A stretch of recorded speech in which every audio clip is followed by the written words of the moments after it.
ci noonu nag la ñu def ak kuréel alxijaratu ngir jël benn xasida muy xasida midaadi sunu jëwriñ yi war ñu cee ñëwal muy xasida boo xam ne mën nañ ne baxru tawil la te 292 bayit liñ ko kiwee muy mel ni sëñ bi ci dundam mën nañ ne da ko tënkoon ci ñaar muy juróom benn weer yoo xam ne sant sunu borom lay doon waaye juróom benn weer yoo xam ne maanaam ci julli si yonent bi sallallahu alayhi wa sallam lay nekk ci wàllum bindam xam naa kon dañ leen di bàyyi rek ngeen dikk ak ñun ci xasida bi nga xam ne moom lañ tànn muy xasida midaadi. ok salaamaaleykum wa rahmatulah Serigne Moussa ok waaw xam naa ne loolu nga wax léegi rek daanaka fi lay sof daa deewee xam nga Serigne bi dafa wax ci Mawahibul Quddus salaatu si tabi madi sitatatihi ba tama tisa yi mooy maanaam moom nee na dundam da koo xaaj ñaari xaaj benn bi moom day julli ci yonent bi beneen bi da koy tagg yaakaar naa ñaar yooyu la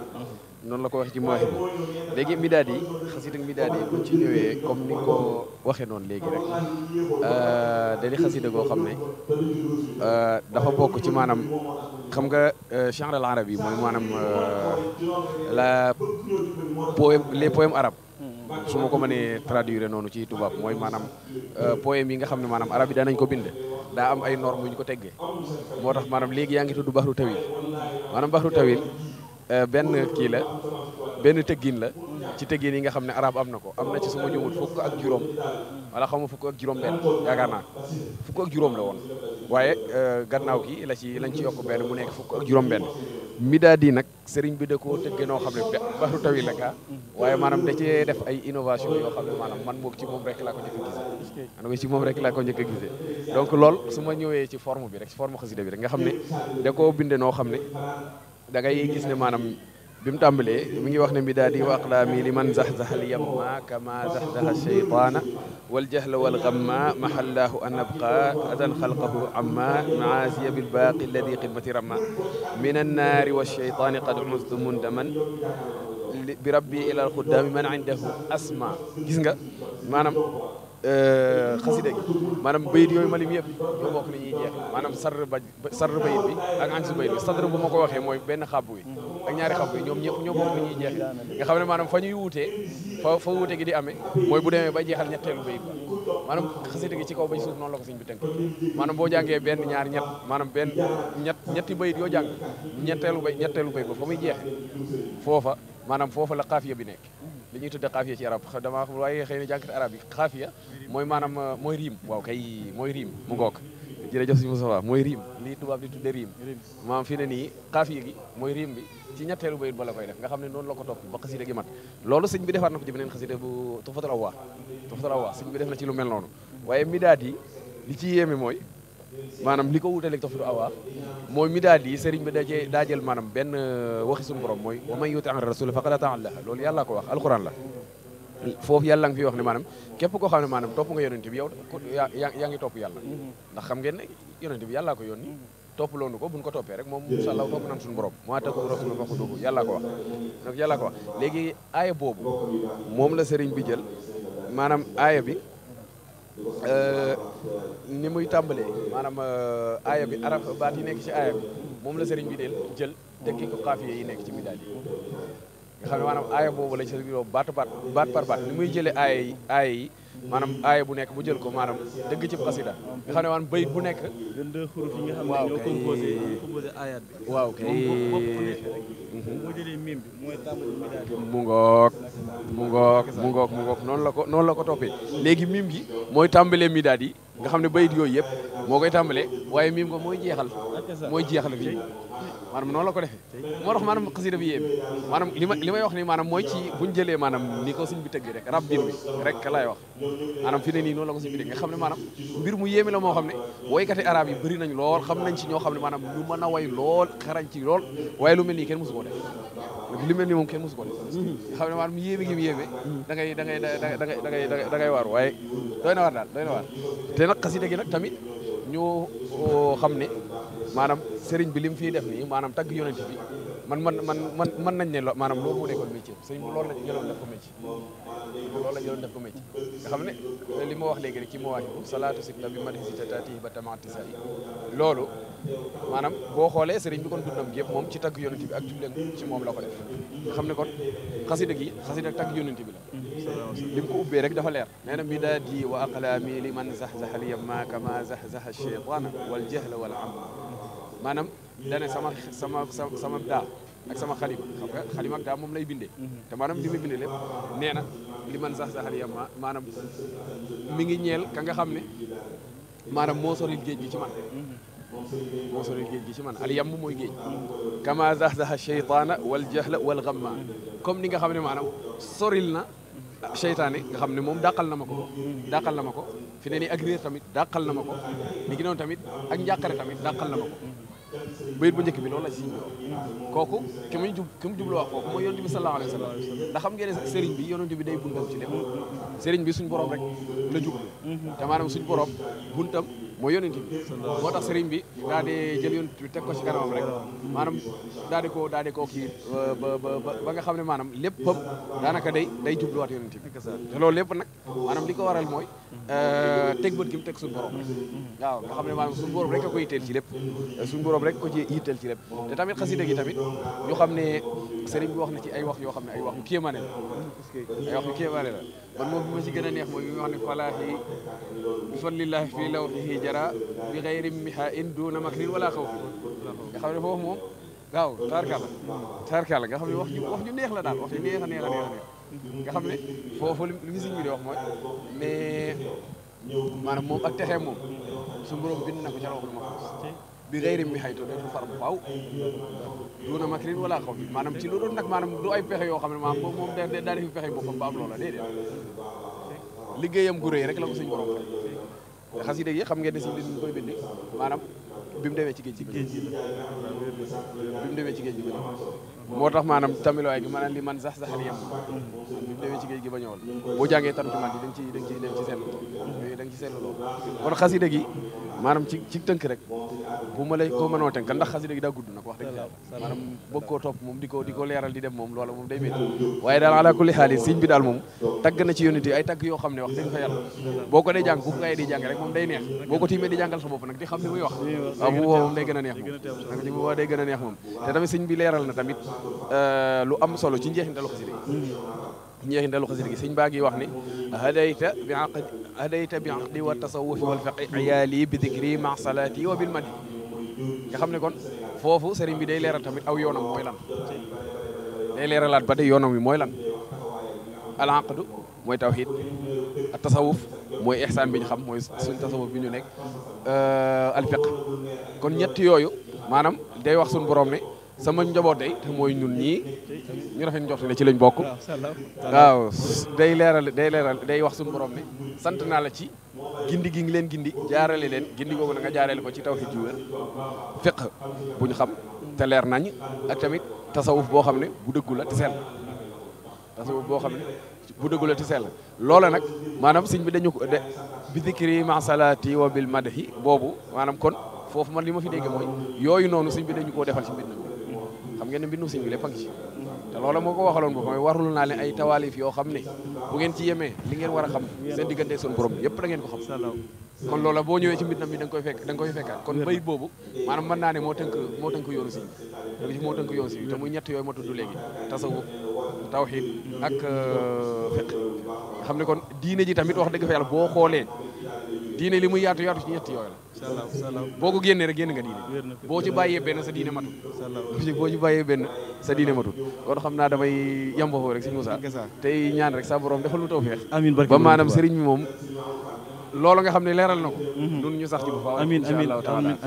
yàlla nañ ci dugg te sax si ba faaw moom xam naa ne ci tënk rek day mel ni mënoon nañ ko tënkee lenn ci dégg ci ñu nekk sëñ bi la ñu ne kenn ko jàpp mu ne kenn ko jàppee leneen lu dul abdullahi wa xaadimu rasuli boo koy mooy ki fa réere muy mel ni loolu ci tënk mën nañ ne mooy jaamu yàlla bi nga xam ne mooy liggéeyal yonente bi sallallahu alayhi wa sallam ak ça kon xam naa ne loolu mooy tënk bi muy xasida xuraan yu boo xam ne 292 vers la sëñ bi bind ko ci yoonu géej gi xam naa noonu la ñuy continuer jàll ak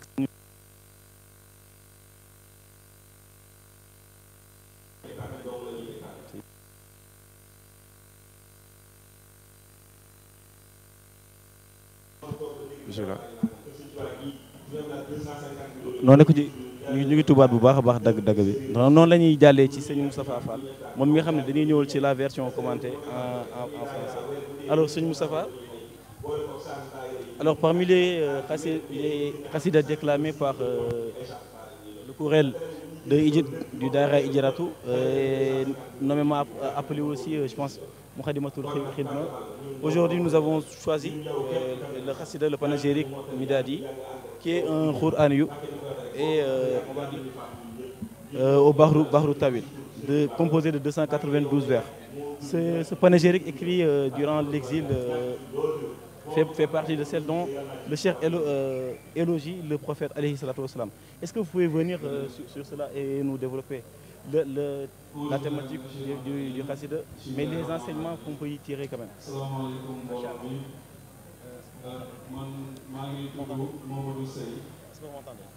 Non.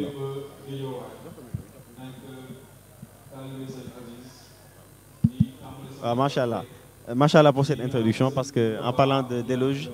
de panégyrique, c'est bien dit, c'est précis. Parce que Cheikh Ahmadou Bamba, dans l'introduction, il indique les paroles qu'il a pris en acrostiche, constitue une panégyrique de notre Seigneur subhanahu wa ta'ala, où il dit Man madahtahu, donc celui dont tu as fait le panégyrique par tes paroles. Je vais d'abord commencer par là où a fini Seigneur Modou, concernant l'importance et la portée des écrits de Cheikh Ahmadou Bamba,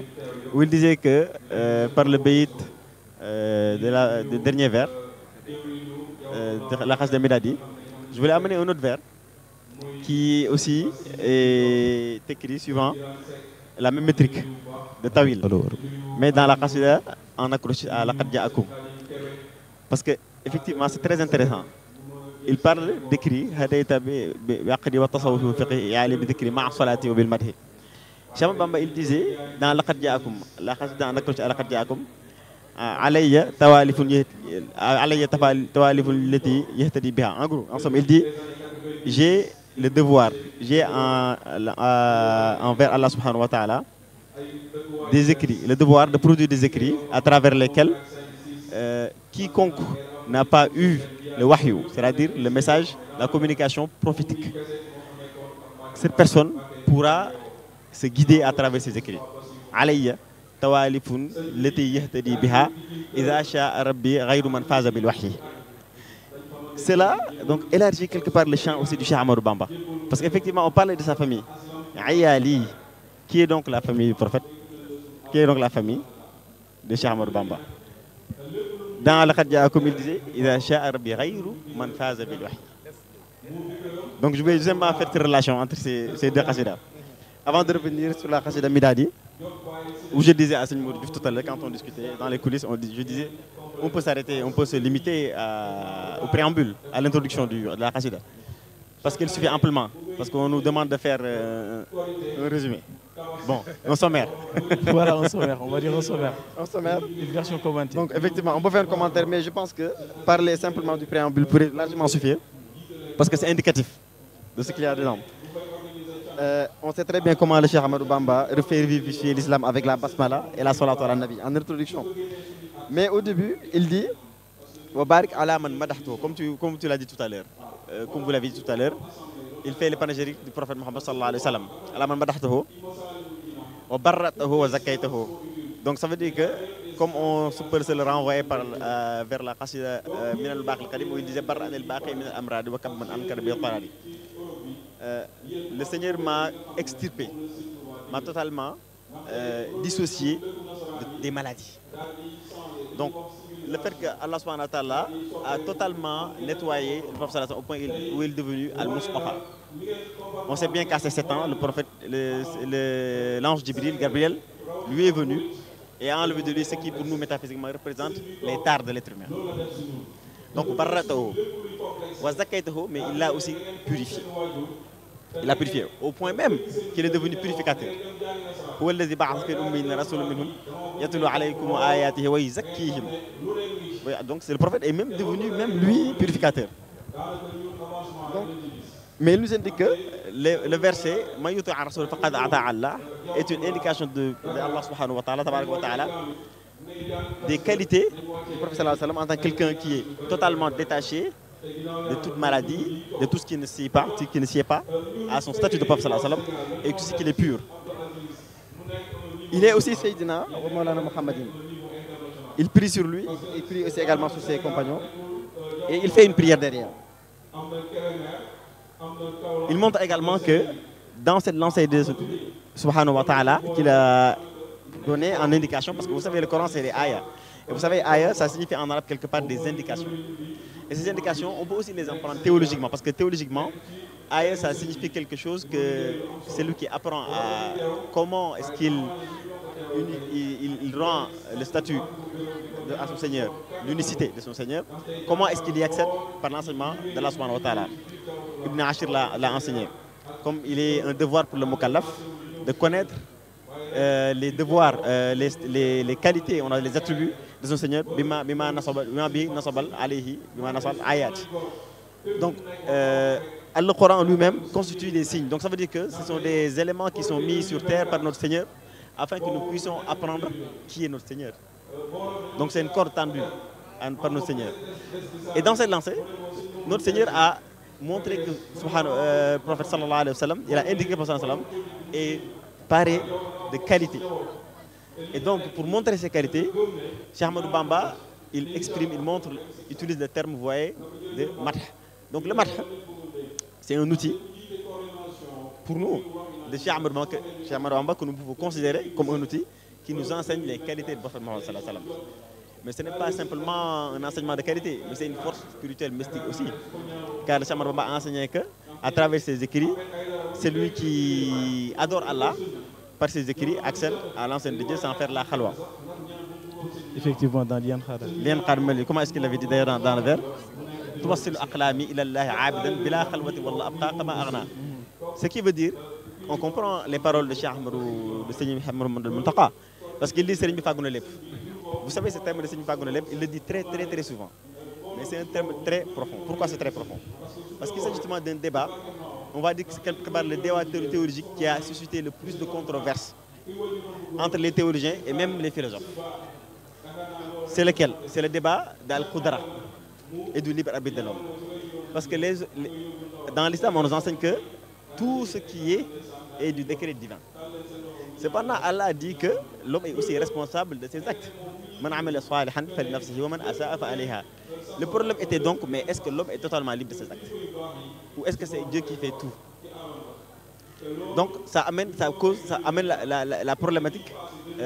du libre arbitre et aussi de comment est-ce que nous voyons l'homme dans la création de Dieu. Mais Cheikh Ahmadou Bamba, il l'a parfaitement expliqué. C'est ce que je disais tout à l'heure, il a enseigné ce que c'est le microcosme. Le microcosme, c'est quoi? Ça veut dire que l'homme s'accomplit individuellement. Mais comment il s'accomplit individuellement? En s'anéantissant à Allah. Mais pour revenir sur le casque, ce que disait Cheikh Ahmadou, c'est un haut niveau théologique. Parce que finalement, les théologiens, c'est le terme qu'ils ont employé pour trancher, pour clarifier la chose. Parce qu'ils disaient, comment faut-il comprendre le décret divin? C'est qu'Allah a préparé toutes les actions, bonnes comme mauvaises. C'est lui qui les décrète. Mais donc, celui qui fait une bonne action, c'est comme s'il avait fait du casque d'une bonne action. Celui qui fait une mauvaise action, c'est comme s'il avait fait du casque d'une mauvaise action. Mais c'est Allah qui a tout créé. Mais Serigne Mountakha Mountakha, il nous enseigne que Serigne bi fàggu na lépp. Ça veut dire que toutes les bonnes actions, les potentielles bonnes actions, ont été acquises par Cheikh Ahmadou Bamba. Et cela me renvoie, avant de finir, aussi à un enseignement de Serigne Mamour Mbacké qui disait que c'est la méthodologie de Cheikh Ahmadou Bamba, c'est que plutôt que d'enseigner en disant à la personne fais ceci, donc en ordonnant directement, il demande à son Seigneur de le faire, de dire fais que mon talibé soit droit, fais que mon disciple soit droit. Il le demande à son Seigneur, il ne le demande pas directement à son talibé. Donc ça veut dire qu'à doua, nous, comment est-ce que nous devons le comprendre? Ça veut dire que le Cheikh Ahmadou Bamba nous demande de faire ce qu'il dit. Quand il dit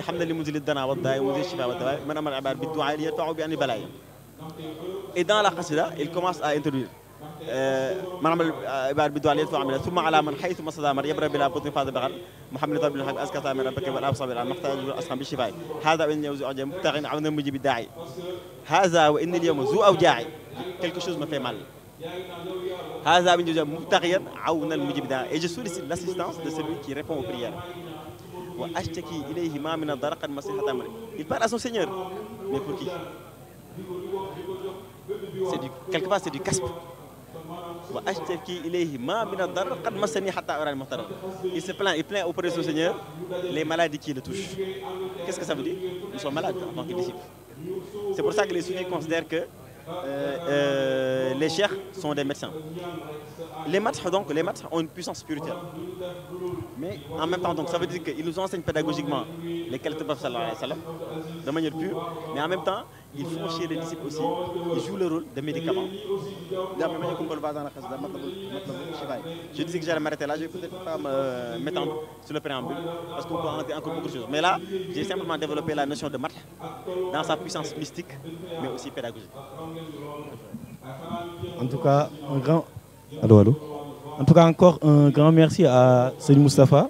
qui nous a fait une version commentée, si je peux me le permettre cette fois de le dire comme ça. Une version commentée